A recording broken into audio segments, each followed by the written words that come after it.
Hi, I'm just making this video. I'm making this video because basically England are, as we know, 2-0 down in the Ashes. Looking at the figures here of how many runs English players have scored this year, I'm not surprised why we're struggling. I mean, if you go down like from Root to Robinson, I mean, you've only got like, what, 4 players who've made it over 50. And Paul, that's only once or twice.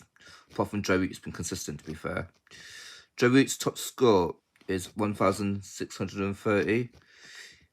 England's amount of runs this year are 361,502.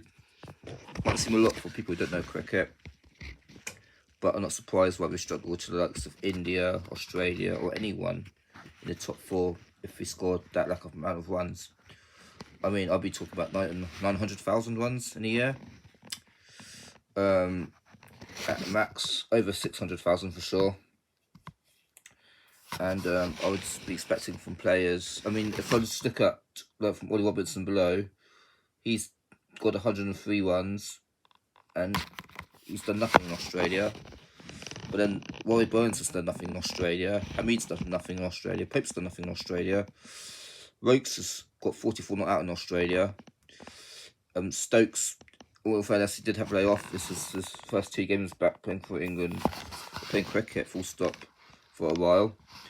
But everyone below Robinson, Broad,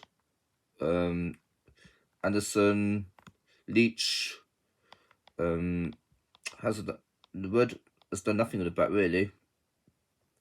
I mean, maybe the odd 41 not out for Wood, 10 not out for Anderson, 11 from Broad. And Stuart Broad started his career as a batsman before he completely swapped to bowling. If I was started as a batsman, I personally never fully swap to bowling. Same if I was started as bowling, I wouldn't fully swap to batting. I'd go 50-50 to be as much impact and use as possible for the team. Jack Leach, yeah, well, we saw how terrible his bowling was in the first test against Australia, so predictable and easy for them. If you look at our batting figures from our tail, and you look at the likes of Mitchell Stark and so on, then basically Mitchell Stark, we've done double half the England tail in 12 months, and some of the shots he made the English bowling were short and simple, basically, or obvious. Chris Silverwood, the English coach, wants to stick to the same team who won the who lost the second test, got convincingly smashed. Sorry, the second test. I'd say, well, if there's no one better in the country who's never played for England before, then you've got to stick. But I think, to be honest, why we're 2-0 down in the Ashes is because the bowling department has been very poor. Bowling too predictable, too short, and showing that we always struggle in Australia. And the batting department has been absolute crisis as well.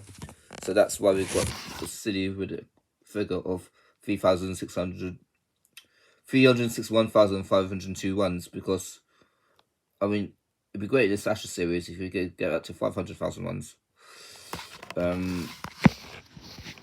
But this is the England we've got, and this is the situation we've got. Next year, that's got to be much improved, because the whoever's the batting coaching at England are just not nearly doing a good enough job. And England are producing players who only can play on home soil, can't do anything away from home. And they showed it in India, now they're showing it here in Australia. Well, over in Australia. So yeah, so it's very frustrating. England are getting battered. England are getting absolutely mauled by Australia, and that's reality. And reality is because we're not producing good enough cricket players who can transfer their best they can produce in England to wherever they go in the world. And now, if you think about it, like with Australia back in the day and India and so on, they could go anywhere and win a game. The West Indies back in the day.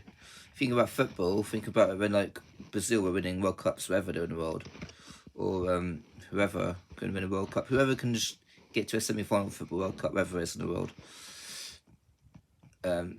Okay, Test match cricket is not World Cup cricket, but it's the same like thing. You got to adapt to where you are and play your best. And we're not playing near our best. And if this is the best that this group can produce, some of it I don't think is the players' fault. I think it's the lack of. The manager can't get the best out of the players because he's not pushing to get the best. The manager's just not good enough for the players.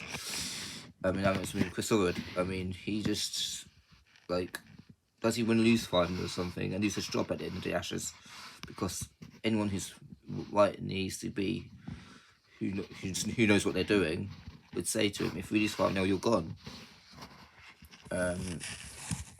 I'll keep Joe Root as captain, or definitely keep him on as big part of the team. And yeah, I don't know. I'll try to keep him as captain, but it's not his fault really. It's just he only tries to get the best out of them when they're on the pitch, when he's on the pitch. But you know, it's got to be for the management as well, because obviously whatever they're doing, it's not working. So yeah.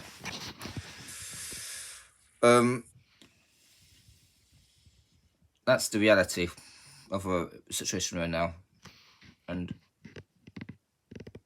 that's how people get to see it for what it is, how I say it is, because people believe it's the reality if they think anything else, if they think otherwise, then they must be in their own little world. Because I mean, Australia probably got like another 2,000 more, probably another 12 more thousand ones this year, if not 40,000 ones this year. I mean, probably more, probably like, I don't know how many ones. I mean, they've probably played less test matches than us, and they've probably got averagely triple amount of our average or something. I don't know how many test matches they've played. I'm just saying, if they played the amount of same test matches, they would have easily got way more, and way more wicket rate, because I think the wickets, we're lacking wickets. I can be critical about a tail not being able to get runs, because you should be able to, everyone who plays cricket should be able to bat and bowl. It shouldn't just be, oh, you can bowl, you can be the best in the world at bowling, but if you can't, you can't bat, doesn't matter. No, of course it matters. It's a team game.